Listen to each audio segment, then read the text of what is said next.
Good morning. So we've been together now a few times. And for some it's welcome, and for some it's this nervous anticipation of, I didn't know that guy was coming. So we're going to have fun, but it's not going to look like that until we get to the end. Sorry about that. Pardon me.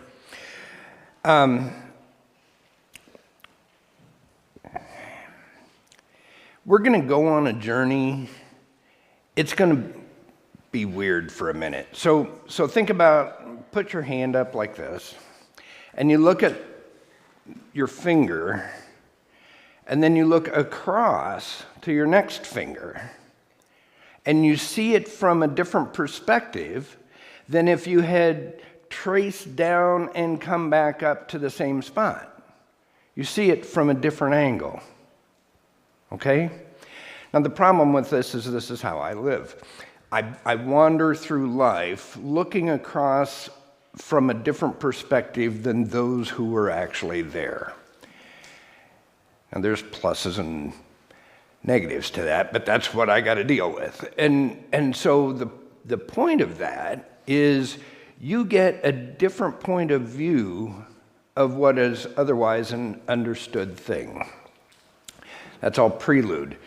What we're going to talk about today is that the church is the bride of Christ. The bride of Christ is called Israel in the Old Testament. And there's a reason why all that matters. The book we're going to go in is Hosea, if you've ever been there. We're going to start in chapter 1.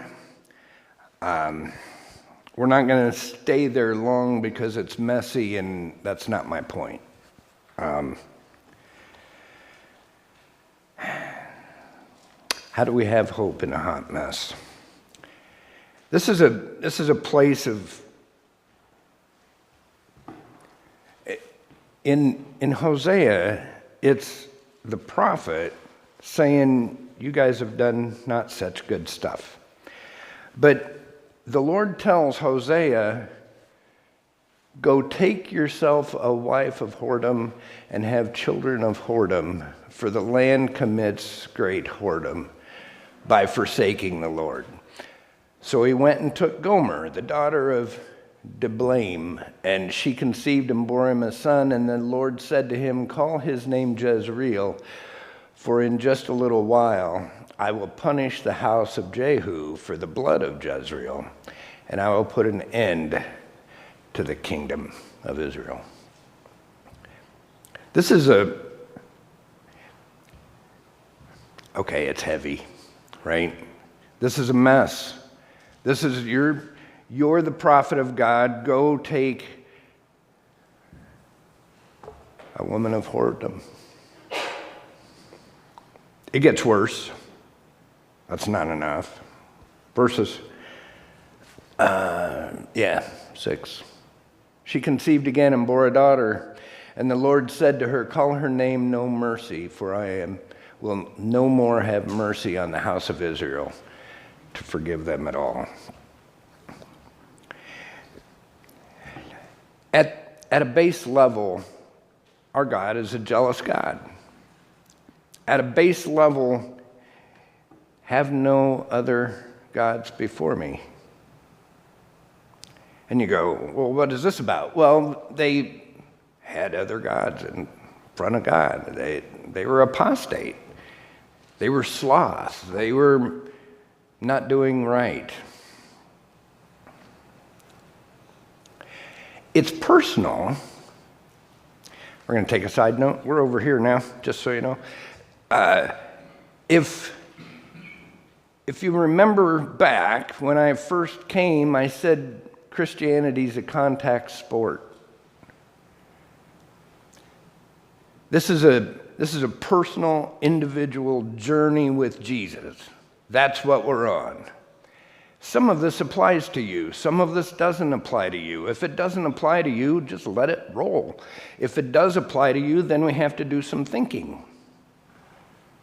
And if it doesn't apply to you, I haven't done my job about making it from a perspective you understand.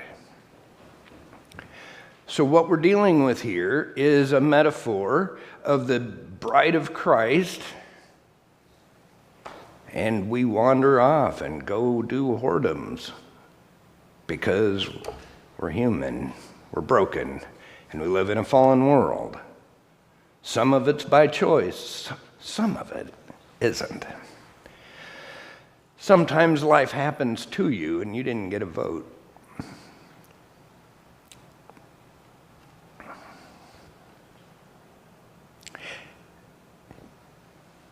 When I was younger, I was in a different denomination, and everybody wanted to pray about being in the will of God. And because I'm a contrarian, I bring up this. Was Hosea not in the will of God? Go take a woman of whoredoms, name your kids that I don't know you, and we're going to wait to kill you later, and is that the will of God you want to be a part of? Because that's what Hosea got called into. And the point of that is, that's a really shallow question to me. Verse 10, 8 through 10. When she had weaned no mercy, what a name for a kid, Lo Ami, Lo Ruhamah. When she had weaned no mercy, she conceived and bore a son, and the Lord said, call his name Not My People, for you are not my people, and I am not your God. Yet the number of the children of Israel shall be like the sand of the sea, which cannot be measured or numbered. And in the place where it was said to them, you are not my people, it shall be said to them, children of the living God.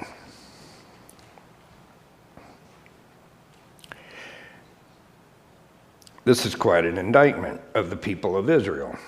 Not a lot of hope here, except in the fact,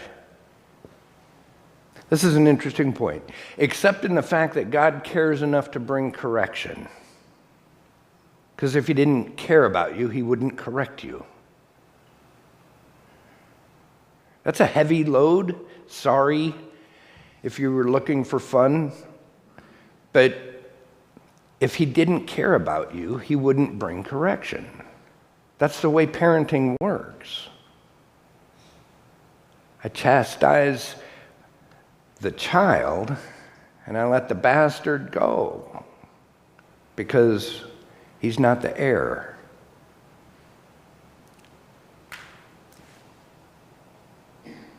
This is a heavy indictment. We're not going to dwell a lot here. Hosea 2:19 through 23. Now in the 19 verses prior to this, or 18, there's a lot of heavy stuff we're going to ignore. When she had weaned no mercy, she conceived and bore a son. Did we just read that? We just did that. There's a lot of hurt and isolation and struggle of the things you once enjoyed, not able to enjoy anymore. And then comes redemption. Not as you were, but as you are now. After the hard and dry lands, you who were not my people are my people. Chapter 3, 1 through 5.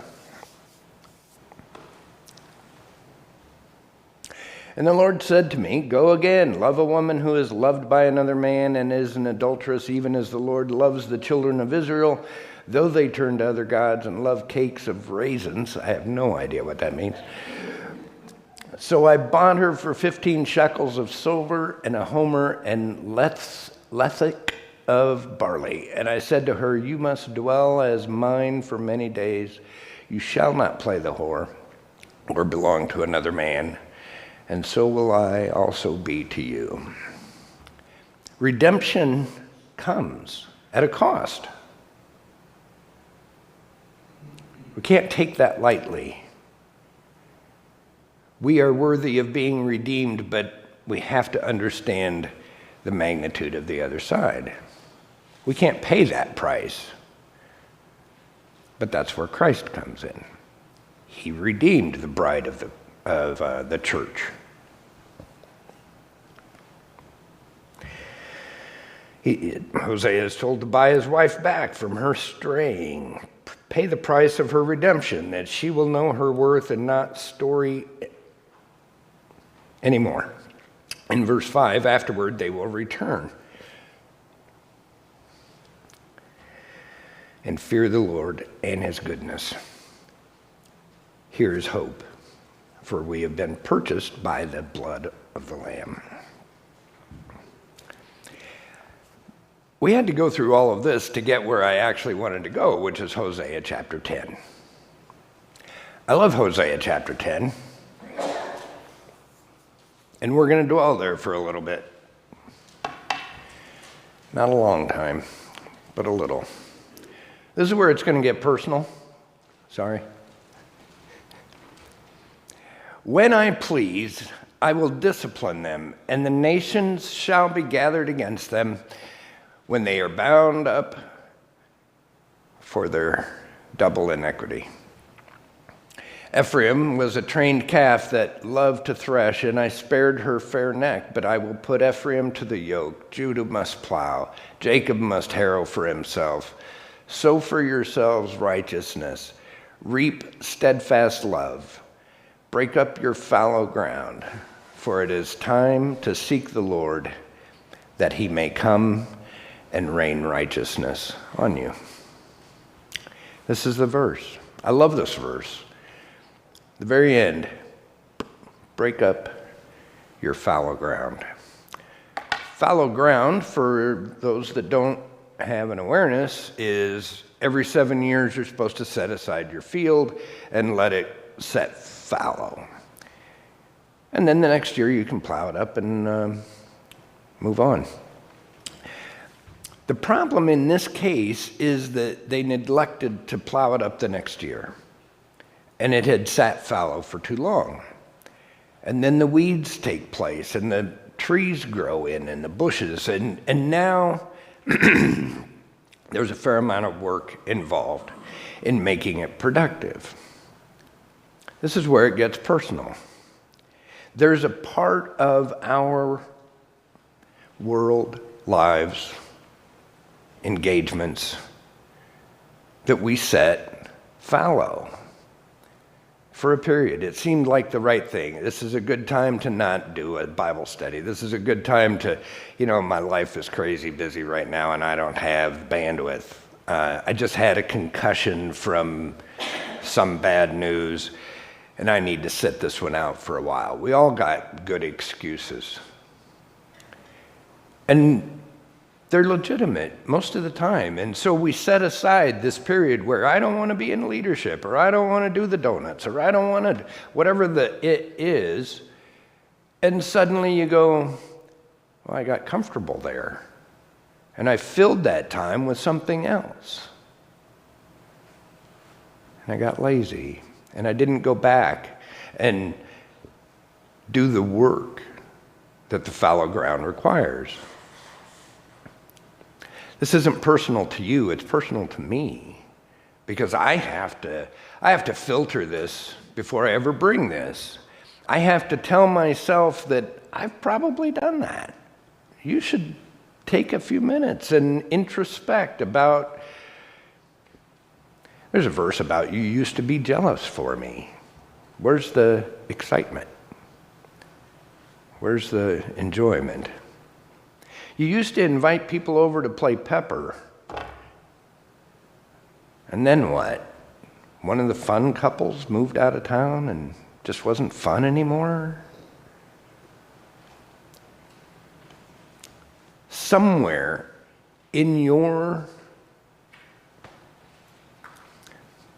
band of activity, list of friends, things to do, somebody made a comment, just wasn't that fun to hang out with that guy anymore? And God says, it's time to break up your fallow ground. There's a piece. You don't have to take it all. Just do a new thing that says, You know, it was kind of fun having friends over for dinner. We should probably do that again. I didn't think that I was qualified to teach Sunday school. Teach it anyway. Maybe you'll learn something. This is an applicable piece for everybody that says, I can look through my activity pile and go, I should probably invite someone to play golf that I haven't talked to in a long time. Or go boating. Whatever the activity is, I don't care. You know, let's go for a drive down to a park and sit and smoke a cigar, because I just need to engage, and we haven't for a while. I miss it. In the old days, when there were like quilting bees and those sort of things, it's not about a quilt. The quilt was just a reason to get together so you could gossip, chat, talk, rub shoulders with the younger girls, listen to the wisdom of the older women, whine and complain about your kid or your husband or something, and because you need a place to offload this. So maybe it's a book club at the library. Maybe it's reading to third graders at school. I haven't done that in years. Maybe I should try again. Maybe it's introspect a little bit about, I think I've gotten judgmental and harsh. I own that one. My indulgence for stupid has gone to near zero. I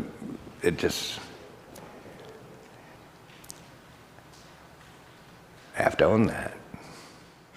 So the way you own that is to embrace curiosity.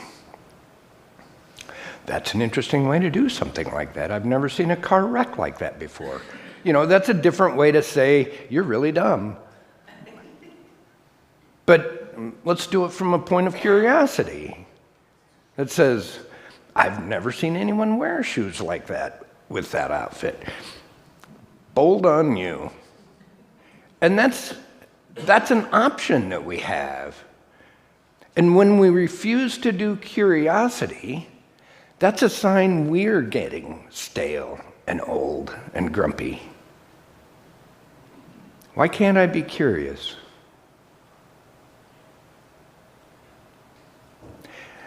So we were having an earlier conversation about you can't be any more creative than you feel secure. So if you don't feel secure, comfortable, you won't tell the joke, you won't submit an idea, you won't be vulnerable, you won't tell the story of how you were really dumb and you did a bad thing and you lost all your money, unless you feel secure. My job, wherever I go, is to embrace your sphere and bring, the Bible calls them people of peace. When in Acts, when they're talking about going out, when you encounter a person of peace, stay with them, right? Well, as we wander through life, my job is to, at the gas station, talking to the person on the other side of the pump, because I'm that guy. I will engage you.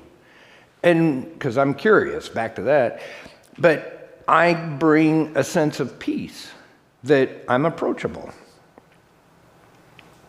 I don't know if I've told this story.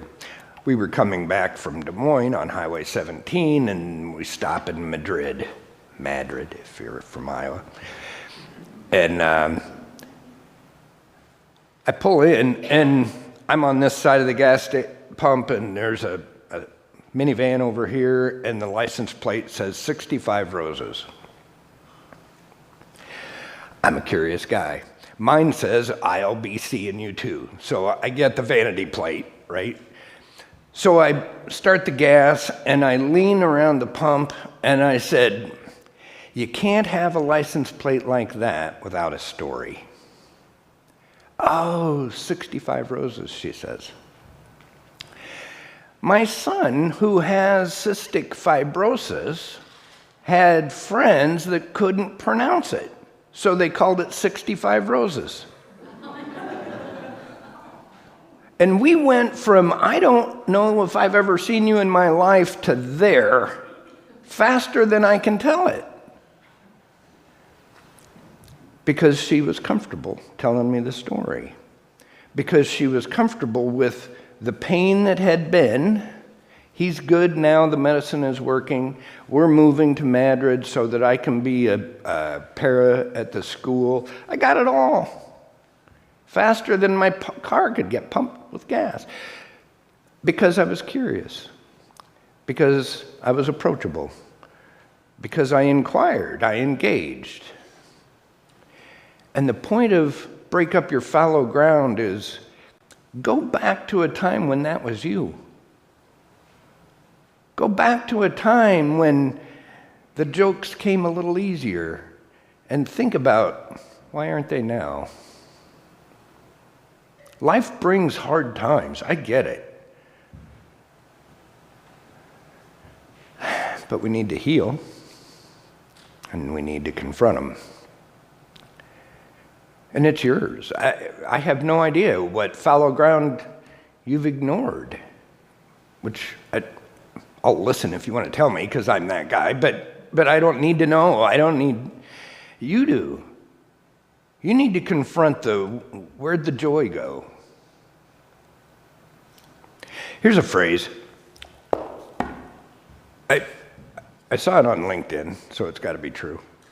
And the phrase caught me off guard because I wasn't expecting it. And it said, lust is not the problem. And I thought, well, that's provocative. It reveals the lack of intimacy. Now that's a problem. Because we can fix lust with, computer programs that alert other people if you're watching porn or whatever. And we can do the self-discipline that says, I've got to prevent that. I'm going to white knuckle this until I die. But none of that is as hard as, how do I get intimacy back? How do I weep with others in a matter that allows their tears for me to taste salt? What part of my fallow ground keeps me from embracing a brother in a forehead to forehead, no words, and so much said? Why can't I do that? See, this point about it's a contact sport, it's your job. Individually, it's your job to go to the house of God and in prayer and say, I know it's been a while.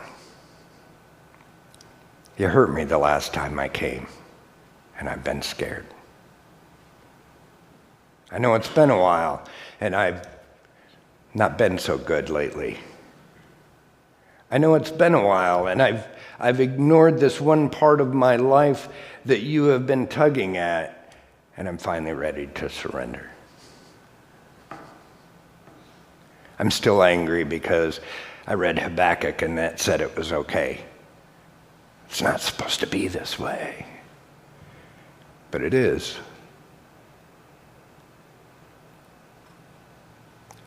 Until you get your fallow ground broke up, you can't put the seed in. The seed of grace, the seed of love, the seed of community.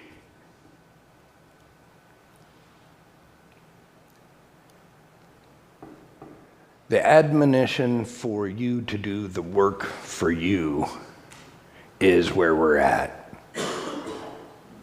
No one else can do it for you. You have to confront your own dragons, name them, call them out, and then submit.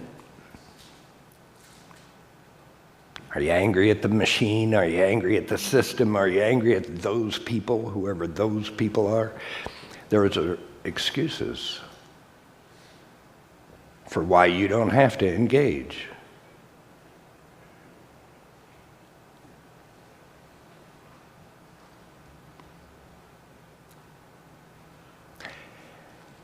I'm going to quit meddling because that's the edge we're on.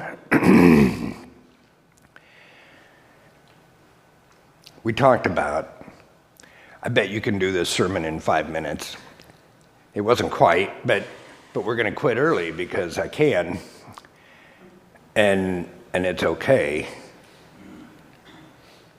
But I need you to do two things. One is embrace the fact that it's your work, it's your job, it's your work, it's your walk with Christ that you have to develop. And maybe that's the fallow ground, is you were just coasting. And it was okay to show up and not do anything and then leave and feel good about it. Maybe the fallow ground is I've shirked my responsibility in sharing with others because I'm scared and I don't know as much as I think I should. Fail, please. Just try. Failure's an option. You learn stuff by falling down. Like gravity, that's cool.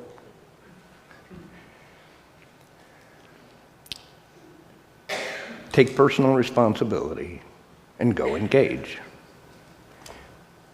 That's less than 5 minutes. It took 40 to get there, but I did. And I think that's where we're at.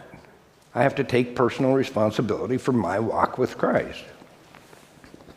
Because I'm a loser, like in Hosea 1, I'm still falling away and doing stupid stuff. But he redeems us before we deserve it. Let's pray. Father, you're a gift to us, and we thank you for it. We thank you for the privilege of being redeemed and called back and washed. We thank you for the gathering of brethren, rubbing shoulders, hugging necks. And we thank you for your love. Amen.